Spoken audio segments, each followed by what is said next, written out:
RJD विधायक दल के नेता चुने गए तेजस्वी यादव बैठक में चुनाव में मिली हार के कारणों पर हुई चर्चा। रोहड़ी विवाद के बाद लालू राबड़ी और मीसा भी बैठक में शामिल हुए। आरजेडी ने हार की वजह चुनाव आयोग पर पक्षपातपूर्ण रवैया और ईवीएम हैकिंग को माना। मीटिंग में संजय यादव रहे साथ। आरजेडी की बैठक के बाद जयप्रकाश यादव का दावा, लालू ने तेजस्वी को अपना आशीर्वाद दिया। लालू ने कहा तेजस्वी ही वर्तमान भविष्य के नेता। बैठक के बाद बोले आरजेडी नेता शक्ति सिंह यादव, जो रिजल्ट आया उसे ना बिहार की जनता हजम कर पा रही, ना ही नेता। आरजेडी नेता जगदानंद सिंह ने भी हार का ठीकरा ईवीएम पर फोड़ा। कहा वोट चोरी से बिहार की सरकार बनी, ईवीएम का दुरुपयोग हुआ। राजद विधायक भाई वीरेंद्र बोले ईवीएम की मदद से वोटों की चोरी हुई, इसके खिलाफ लंबी लड़ाई लड़ेंगे। वोट चोरी के आरोपों पर उपेंद्र कुशवाहा का पलटवार। कहा आरजेडी वाले अभी होश में नहीं आए हैं, इनका भगवान ही मालिक है। पप्पू यादव ने एनडीए की जीत पर उठाए सवाल। कहा पोस्टल बैलेट के बाद 80% बढ़त, इंडी गठबंधन ईवीएम में इनकी बढ़त हो गई है, ईवीएम पर बिल्कुल भी भरोसा नहीं किया जा सकता। कांग्रेस सांसद तारिक अनवर बोले सीट बंटवारे का गठबंधन में मतभेद था, जिसका नुकसान उठा। महागठबंधन पर महाराष्ट्र के सीएम फडणवीस का तंज। विपक्ष ने मिलकर और अलग अलग दोनों तरह से चुनाव लड़ा, लेकिन जनता पीएम मोदी का समर्थन करती है। 19 नवंबर को पहले बीजेपी विधायक दल की बैठक, उसके बाद एनडीए विधायक दल की होगी बैठक। बिहार चुनाव प्रभारी धर्मेंद्र प्रधान से मिले चिराग पासवान। एनडीए की जीत की दी बधाई, विनोद तावड़े रहे साथ। बिहार में 20 नवंबर को नई सरकार को गठित किया जाएगा। केंद्रीय मंत्री गिरिराज सिंह बोले मुख्यमंत्री का नाम पहले से तय है। बिहार में नई सरकार के गठन की तैयारियां तेज। सीएम नीतीश ने राज्यपाल से की मुलाकात। 20 नवंबर तक हो सकता है शपथ ग्रहण। बिहार की नई सरकार के गठन को लेकर फॉर्मूला तय। बीजेपी और जेडीयू के बीच बराबरी की हिस्सेदारी। दोनों डिप्टी सीएम पद पर फिर से बीजेपी का कब्जा। चिराग की पार्टी को मिलेंगे 2 मंत्री, सोर्सेस की खबर। शपथ ग्रहण को लेकर पटना के गांधी मैदान में होगा आयोजन। पीएम मोदी के शामिल होने के पहले तैयारियां हुई पूरी। सीएम को लेकर बीजेपी विधायक तारकिशोर प्रसाद बोले नीतीश कुमार ही मुख्यमंत्री बनेंगे। एनडीए विधायक दल की बैठक में नीतीश नेता चुने जाएंगे। डिप्टी सीएम को लेकर कोई विवाद नहीं। एचएम पार्टी के अध्यक्ष संतोष सुमन ने भी नीतीश के सीएम बनने का दावा किया। बोले नीतीश कुमार के नाम पर गठबंधन के सभी दल सहमत। 20 नवंबर को सारी प्रक्रियाएं होंगी पूरी। पटना में कल बीजेपी विधायकों की बैठक। सुबह 10 बजे पार्टी दफ्तर के अटल सभागार में मीटिंग। बैठक में चुना जाएगा विधायक दल का नेता। रोहिणी के बाद लालू की 3 और बेटियों ने घर छोड़ा। रागिनी, राजलक्ष्मी और चंदा यादव मायके से लौटी। रोहिणी का तेजस्वी पर हमला। चप्पल कांड को लेकर बोली पत्नी से पूछे तेजस्वी की कि चप्पल किसने चलाई और किसकी शय पर हुआ। संजय और अमित से भी पूछिए।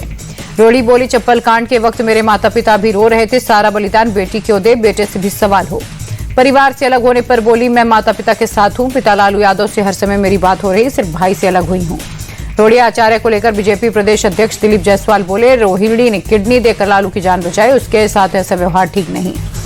लालू परिवार को लेकर गिरिराज सिंह बोले पीएम ने पहले ही कहा था चुनाव बाद लालू परिवार बिखर जाएगा। लोकतंत्र में परिवारवाद खत्म होने का समय आया। रोहिणी के घर छोड़ने पर जीतनराम मांझी का बयान। बोले रोहिणी और दूसरी बहनों का घर छोड़ना दुखद। तेजस्वी ने ऐसा क्यों किया, ये जांच का विषय।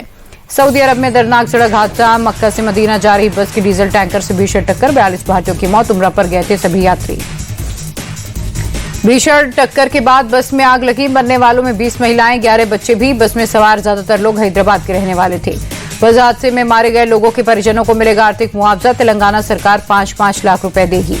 सऊदी बस हादसे के बाद जद्दा स्थित भारतीय दूतावास में कंट्रोल रूम स्थापित किया। हेल्पलाइन नंबर भी किया जारी।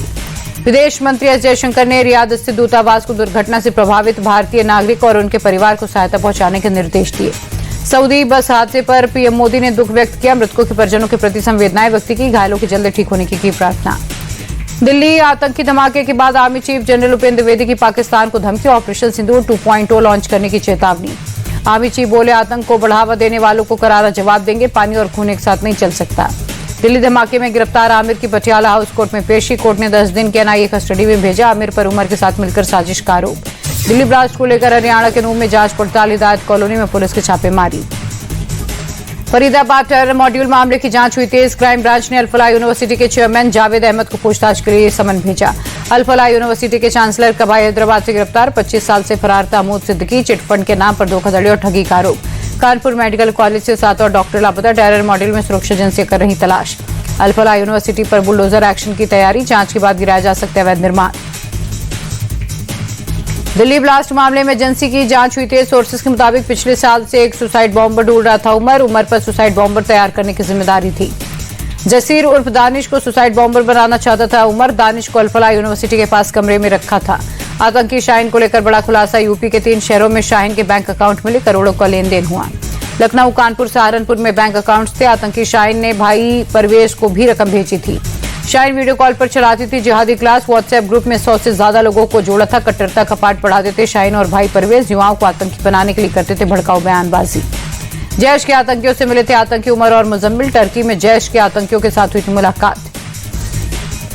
असम में स्पेशल रिवीजन को लेकर चुनाव आयोग की मंजूरी। 1 जनवरी तक जोड़े जाएंगे नए योग्य नाम। कांग्रेस नेता अशोक गहलोत का केंद्र पर निशाना। कहा चुनाव आयोग दबाव में काम कर रहा है, ये लोकतंत्र के लिए ठीक नहीं। केरल के सबरीमाला मंदिर से सोना चोरी के मामले में एसआईटी की जांच हुई तेज। मंदिर से कलेक्ट किए गए सैंपल।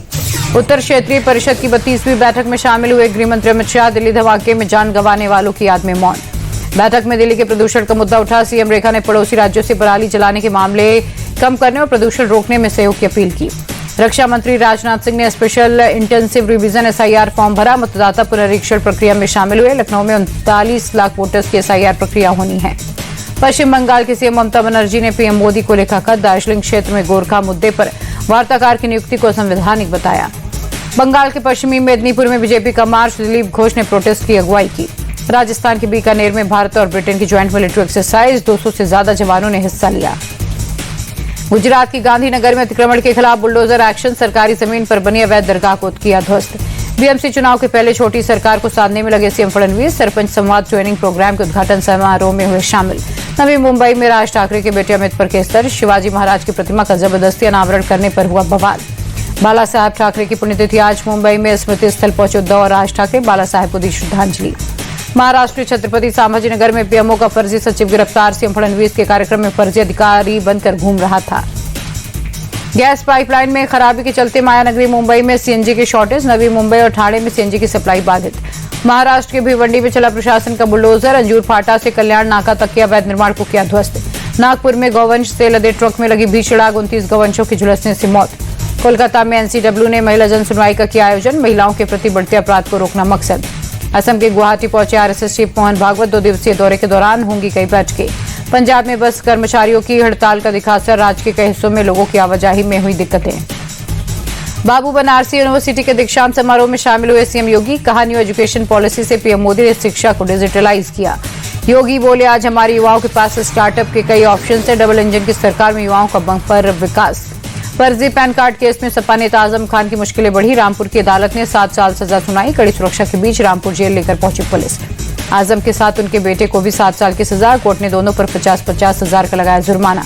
आजम को फिर जेल की सजा पर बीजेपी ने ली चुटकी। राकेश त्रिपाठी ने कहा सपा के अत्याचार और अन्याय का हो रहा है हिसाब। सपा वक्ता फखरुल हसन चांद ने भरोसा जताया। कहा उम्मीद है आजम खान को कोर्ट से न्याय मिलेगा। मेरठ में सरेआम स्टंटबाजों का तांडव। चलती गाड़ियों पर चढ़कर स्टंटबाजी। खुलेआम सड़क पर ट्रैफिक नियमों की उड़ाई धज्जियां। कानपुर में बेखौफ दबंगों का तांडव। एक ही परिवार के कई लोगों को गाड़ी से कुचलने की कोशिश। पीलीभीत में चोरों के हौसले बुलंद। एक ही रात में 5 दुकानों से लाखों की नकदी और कीमती सामान बरामद। सोनभद्र में पत्थर की खदान धंसने के बाद दूसरे दिन भी रेस्क्यू अभियान। एनडीआरएफ और एसडीआरएफ की टीम राहत बचाव कार्य में जुटी। अब तक 6 लोगों की मौत हुई।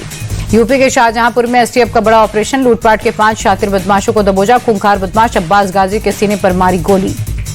गुजरात के गिर सोमनाथ की एक दरगाह से मिले संदिग्ध हथियार। पुलिस ने कब्जे में लेकर दरगाह के कर्मचारी से पूछताछ की शुरू। फ्लोरिडा में मेयर्स न्यू वर्ल्ड T20 के फाइनल में पहुंचे इंडिया टीवी के चेयरमैन और editor in chief Rajat Sharma और managing director Ritu Dhawan. Toss के ग्राउंड पर मौजूद रहे रजत शर्मा ने वेस्टइंडीज के पूर्व क्रिकेटर और लीग के एम्बेसडर विवियन रिचर्ड के साथ क्रिकेट पर चर्चा की। दोनों ने भारत की तरह अमेरिका में क्रिकेट के शानदार भविष्य की उम्मीद जताई। रजत जी और रितु जी ने अवार्ड सेरेमनी में खिलाड़ियों को ट्रॉफी दी। इस मौके पर रजत जी को एक मेमोरियल क्वाइन दिया गया। दिल्ली के इंडिया गेट इलाके में बेहद खराब श्रेणी में पहुंचे प्रदूषण का स्तर। धुंध की मोटी परत में छिपा इंडिया गेट। सांस लेना मुश्किल। दिल्ली के आनंद विहार इलाके में सांस लेना मुश्किल हुआ। एयर क्वालिटी इंडेक्स 383 किया गया दर्ज। दिल्ली के अक्षरधाम इलाके में भी प्रदूषण बढ़ा। एयर क्वालिटी इंडेक्स 382 दर्ज। धुंध की सफेद चादर में छिपा अक्षरधाम मंदिर।